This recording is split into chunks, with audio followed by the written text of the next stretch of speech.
Supplies ఒక్కటే కాదు, మీరు అందుకనే ఇసుక, మద్యము, మైన్స్ దగ్గర నుంచి మొత్తం అన్ని బయటికి తీస్తున్నారు. ఇది ఒక మంచి ప్రయత్నం కూడా, ఎందుకంటే ఇది కేవలం పార్టీలకు సంబంధించినటువంటి అంశం కాదు. ఇది ఆ ప్రభుత్వంలో జరిగినటువంటి అవినీతి, అక్రమాలు ఇవన్నీ ప్రజలకు సంబంధించినటువంటి అంశం. నేనేమంటానంటే వల్లభనేని వంశీ విషయంలో కూడా గతంలో తెలుగుదేశం పార్టీ, అదే విధంగా జనసేన, వీళ్ళందరూ వల్లభనేని వంశీ కొన్ని ఊళ్ళు ప్రాంతాలు మొత్తాన్ని కూడా కొన్ని వందల వేల ఎకరాల మట్టిని తవ్వేసుకొని అమ్మేసుకున్నాడు అనేటువంటి దాని మీద తీవ్రమైనటువంటి ఆరోపణలు ఉన్నాయి, కేసులు ఉన్నాయి. దాంట్లో హైకోర్టు వరకు కూడా కేసులు నడిచినటువంటి పరిస్థితి ఉంది. వాళ్ళు ఆ రోజున పవర్ లో ఉన్నారు కాబట్టి ఆ రోజున వల్లభనేని వంశీ నిందితుడుగా కానీ లేకపోతే పోలీసులు కానీ వాళ్ళని అరెస్ట్ చేసినటువంటి పరిస్థితి లేదు. ఇప్పుడు ఏమంటారంటే మీరు వాటికి సంబంధించినటువంటి అంశాల మీద మళ్ళీ దర్యాప్తు ప్రారంభించండి. ఏం జరిగింది? ఇప్పుడు మట్టి తవ్వింది ఎక్కడ కనపడతానే ఉంటది ఆటోమేటిక్ గా. ఎక్కడ మట్టి తవ్వారు, దానికి సంబంధించినటువంటి విషయంలో దానికి అనుమతులు ఉన్నాయా లేవా, దాని వెనక్కి ఎవరున్నారు, వల్లభనేని వంశీ ఉంటే అతని మీద చర్యలు తీసుకుని అంటే అరెస్ట్ చేయటం, ఎక్కడికి పోయినా అరెస్ట్ చేయొచ్చు. ఎక్కడికి పోతాడు? ఏమన్నా తప్పుంటాడు. ఆ ఫలితాల రోజునే ఆయన హైదరాబాద్ వెళ్ళిపోయారు.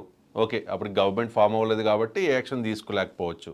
హైదరాబాద్లో, పక్క రాష్ట్రం హైదరాబాద్లో ఉన్న పర్సన్ని కనిపెట్టడం అనేది చాలా అంటే చాలా చిన్న విషయం. ఇప్పుడున్న అత్యాధునిక సాంకేతిక పరిజ్ఞానాన్ని పోలీసులు ఉపయోగిస్తే కనుక. ఇక్కడ చాలామందికి వచ్చే డౌట్ ఏంటంటే, నిన్న ఆయన అరెస్ట్ అయిపోతారు అని చెప్పి ఒక సెక్షన్ ఆఫ్ మీడియాలో హడావుడి జరిగింది. సాయంత్రానికి మొత్తం అన్ని ఛానల్స్లో కూడా వల్లభనేని వంశీ అరెస్ట్ అని చెప్పి వార్త వచ్చింది. ఆయన్ని విజయవాడ దగ్గరలో గన్నవరం వెళ్తూ ఉంటే అదుపులోకి తీసుకున్నారు అని చెప్పి. తర్వాత పోలీసులు ఇచ్చిన క్లారిటీ ఏంటంటే, యూసఫ్ని, రమేష్ని మాత్రమే అరెస్ట్ చేశాము, వల్లభనేని వంశీ అరెస్ట్ అవ్వలేదు అని చెప్పి. ఇక్కడ కొంతమంది చెప్తున్న మాట చెప్తూ ఉన్నా, కొడాలి నానికి వల్లభనేని వంశీకి జూనియర్ ఎన్టీఆర్ చాలా మిత్రుడు. సో జూనియర్ ఎన్టీఆర్ ద్వారా వల్లభనేని వంశీ ఈ కేసు నుంచి బయటపడిపోదామనే ప్రయత్నం చేస్తున్నట్టుగా ప్రచారం జరుగుతోంది, మాకున్న సమాచారం అది. అండ్ ఇంకొకటి ఏంటంటే, భువనేశ్వరి గారి గురించి వల్లభనేని వంశీ మాట్లాడిన చవకబారు మాటలకి ఆ తర్వాత రిలీజ్ అయ్యో లేకపోతే ఎందుకో మరి ఆయన సారీ కూడా చెప్పారు. కాబట్టి ఇవన్నీ చూసి, అండ్ ఇంకొకటి ఏంటంటే క్యాస్ట్ ఈక్వేషన్ చూసుకున్నా కూడా సేమ్ క్యాస్ట్ కాబట్టి కుల సంఘాల ఇన్వాల్వ్మెంటు, జూనియర్ ఎన్టీఆర్ ఇన్వాల్వ్మెంటు, నా పాయింట్ మీకు అర్థమై ఉంటుంది. సో అందుకనే ఆయన అరెస్ట్ అయినా, ఆయన ఎక్కడున్నా తెలిసినా కూడా ఏంటంటే కొంచెం వదిలేద్దాంలే అనుకునే అభిప్రాయానికి వచ్చినట్టుగా ప్రచారం జరుగుతోంది. అలా జరిగే అవకాశం ఉంటుందా కృష్ణాంజనేయులు గారు? రవిశంకర్ గారు చెప్పండి. వల్లభనేని వంశీకి అదే విధంగా కొడాలి నానికి ఇద్దరికి జూనియర్ ఎన్టీఆర్ తో ఉన్నటువంటి పరిచయం అనేటువంటిది సినిమాలకు సంబంధించినటువంటి పరిచయం మాత్రమే, అంతేనా? రాజకీయాలకు సంబంధించినటువంటి పరిచయం కాదు. రాజకీయాల విషయంలో రాజకీయాలు వేరు. వల్లభనేని వంశీ, కొడాలి నాని రాజకీయాలకి జూనియర్ ఎన్టీఆర్ సపోర్ట్ చేసేదానికి అవకాశం లేదు, ఎట్టి పరిస్థితుల్లో లేదు.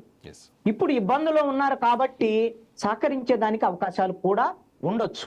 అలాగని నేనేమంటానంటే ఒక జూనియర్ ఎన్టీఆర్ఏ కాదండి, వల్లభనేని వంశీ, కొడాలి నానికి తెలుగుదేశం పార్టీలోనే చాలా మంది ఇప్పుడు ఉండేటువంటి తెలుగుదేశం పార్టీలో సహకరించేటువంటి నాయకులు కూడా ఉండొచ్చు. రాజకీయాలు అనేటువంటిది ఖచ్చితంగా సామాజిక అంశాలు, కులము అన్ని పనిచేస్తాయి. ఇప్పుడు ఆ రోజున తిట్టినటువంటి మాట వాస్తవం. వీళ్ళు తెర ముందు కూడా వల్లభనేని వంశీ సారీ చెప్పాడు. సారీ చెప్పడం అనేటువంటిది ఒక అంశం. ఎందుకు చెప్పాడు అనేటువంటిది కూడా నాకు ఐడియా ఉందండి దాని మీద. ఎందుకు చెప్పాడంటే ఎన్నికలకు ముందు చెప్పాడు సారీ. ఎందుకు చెప్పటం అంటే గన్నవరంలో ఓడిపోతానని వల్లభనేని వంశీకి ముందే తెలుసు.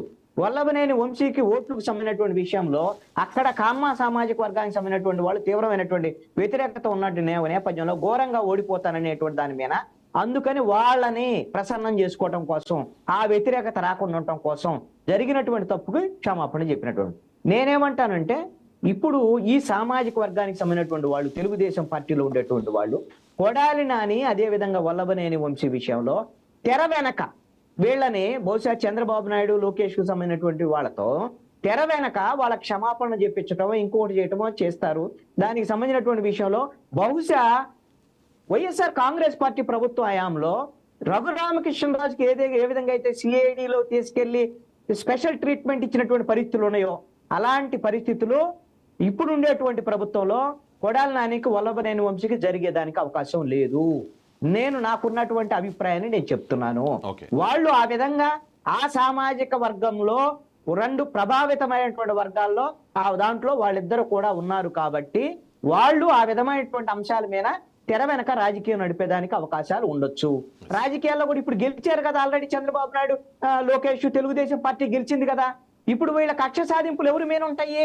ప్రధానంగా జగన్మోహన్ రెడ్డి, సజ్జల రామకృష్ణారెడ్డి, పెద్దిరెడ్డి రామచంద్రారెడ్డి, వైవి సుబ్బారెడ్డి, విజయసాయి రెడ్డి, వీళ్ళందరూ పెద్ద లిస్ట్ ఉంది. ఇదంతా అయిపోయిన తర్వాత వల్లభనేని వంశీ, కొడాలి నాని, వీళ్ళు ఎప్పుడో ఇదంతా చేయాల్సిన.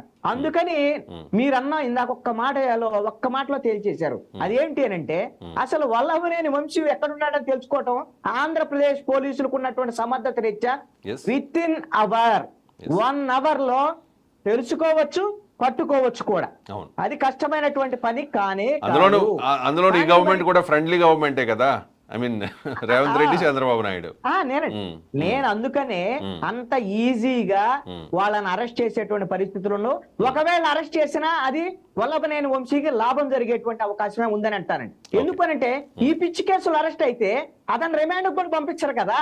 పాపం ఇప్పుడు గురుమూర్తి గారు బాధితుడుగా ఉండి ఆ రోజు 14 రోజులు రాజమండ్రి సెంట్రల్ జైల్లో ఉన్నాడు. ఇప్పుడు వల్లభనేని వంశీ కనీసం రిమాండ్ కూడా పంపించదు జడ్జి గారు. మరి అలాంటప్పుడు ఈ కేసులో అరెస్ట్ చేస్తే ప్రయోజనం ఉంటుంది.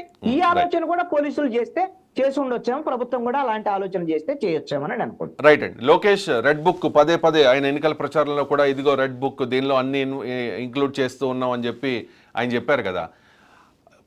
గవర్నమెంట్ ఫామ్ అయిన వెంటనే కూడా ఈ రెడ్ బుక్ గురించి పెద్ద చర్చ జరిగింది. కృష్ణాంజనేయులు గారు వైజాగ్, విజయవాడ, ఇంకా చాలా పెద్ద నగరాల్లో పెద్ద హోర్డింగ్స్ ఒక సెన్సేషన్ మాట. ఎందుకు అసలు ఆ తర్వాత రెడ్ బుక్ ప్రస్తావన ఎవరు తీసుకురావట్లేదు. అండ్ అరెస్టులు చూసుకున్నా కూడా ఇప్పుడు జగన్మోహన్ రెడ్డి మీద, రఘురామకృష్ణరాజు మీద హత్యాయత్నం కేసులో A3గా ఆయన్ని ఇంక్లూడ్ చేశారు అంతే. ఆయన కేసు పెట్టారు. ఆయన మీద ఇప్పటి వరకు అయితే చర్యలు లేవు. ఫస్ట్ వైసీపీ వాళ్ళ మీద నాకు తెలిసి సబ్జెక్టు కరెక్షన్ ఇప్పుడు దాకా ఎవరి మీద చర్యలు తీసుకోలేదు, అరెస్టుల దాకా వెళ్ళా. కానీ ఫస్ట్ వంశీ పేరే వినిపిస్తోంది. ఇక్కడ వంశీ మాత్రమే అరెస్ట్ అవుతారని చెప్పి. ఆ తర్వాత కొడాలి నాని పేరు వినిపిస్తోంది. మెయిన్ ఏంటంటే జోగి రమేష్ పేరు వినిపిస్తోంది. ఎందుకు ఈ రెడ్ బుక్ అమలు చేసే, ఈ రెడ్ బుక్ దాని ఏదో అంటారు కదా రాజ్యాంగం వాళ్ళ భాషలో చెప్పాలంటే, అమలు చేసే దానిలో ఎందుకు లేట్ అవుతోంది? చాలా ఎక్స్పెక్ట్ చేశారు, మీకు తెలియదు కాదు టీడీపీ వాళ్ళు. చెప్పండి. గత 5 ఏళ్లలో జగన్మోహన్ రెడ్డి ప్రభుత్వంలో రాజారెడ్డి రాజ్యాంగం అమలు జరిగిందని కదా, అంత అప్రజాస్వామికంగా చర్యలు ఉన్నాయి, వ్యవహారం ఉంది. పోలీసులంతా కూడా వత్తాసు పలికారు, బాధితులను నిందితులయ్యారు గురుమూర్తి గారు లాగా. అలాంటి పరిస్థితుల్లో అందుకని ఏం చేశారు వాళ్ళ ప్రభుత్వాన్ని, 151 మధ్యలో 5 తీసేసి 11 మిగిల్చారు. అంటే అలాంటి చర్యలని ప్రజలు అంగీకరించేదానికి అవకాశం లేదు. ఇప్పుడు మీరు రాష్ట్ర వ్యాప్తంగా రెడ్ బుక్ ఇక సిద్ధం అని రెడ్ బుక్ వేశారు. రెడ్ బుక్ తో నారా లోకేష్ ఫోటోలతో రాష్ట్రం అంతా కూడా పోస్టర్లు వేశారు. నారా లోకేష్ కి దాంట్లో సంబంధం లేదు నాకు తెలిసినంత వరకు. ఎక్కడికక్కడ కార్యకర్తలు వాళ్ళ కోరిక రెడ్ బుక్ వెంటనే ఇంప్లిమెంట్ అవ్వాలి, జగన్మోహన్ రెడ్డిని లోన్ వేయాలి, ఆ 5గురిని లోన్ వేసేయాలి. ఎవరు ఆ జగన్మోహన్ రెడ్డి చుట్టూ ఉండే ఆ 5గురిని లోన్ వేయాలి. ఇప్పుడు కొడాలి నాని వల్లభనేని వంశీ లోన్ వేయాలి. అందరిని లోన్ వేయాలంటే ఇప్పుడు ఏమైంది చెప్పండి? త్రిపుల్ మీద దాడి చేసినటువంటి పోలీసులు గాని లేకపోతే ఇవన్నీ కానీ ఇప్పుడు కేసులు నమోదు చేశారా? వాళ్ళ మీద చేశారు కదా. వాళ్ళు బడి ఇప్పుడు కోర్టు ముందు నిందితులుగా రేపు పొద్దున ఉండొచ్చు కదా. జగన్మోహన్ రెడ్డితో పాటు పోలీస్ ఆఫీసర్లు కూడా ఉన్నారు కదా, సిఐడి వాళ్ళు ఉన్నారు, ఇంటెలిజెన్స్ వాళ్ళు, వీళ్ళందరూ ఉన్నారు కదా. రేపొద్దున రెడ్ బుక్ ని వీళ్ళు ఇష్టమైనట్టు ఇంప్లిమెంట్ చేస్తే ఇంప్లిమెంట్ చేయాల్సినటువంటి వాళ్ళు ఎవరు?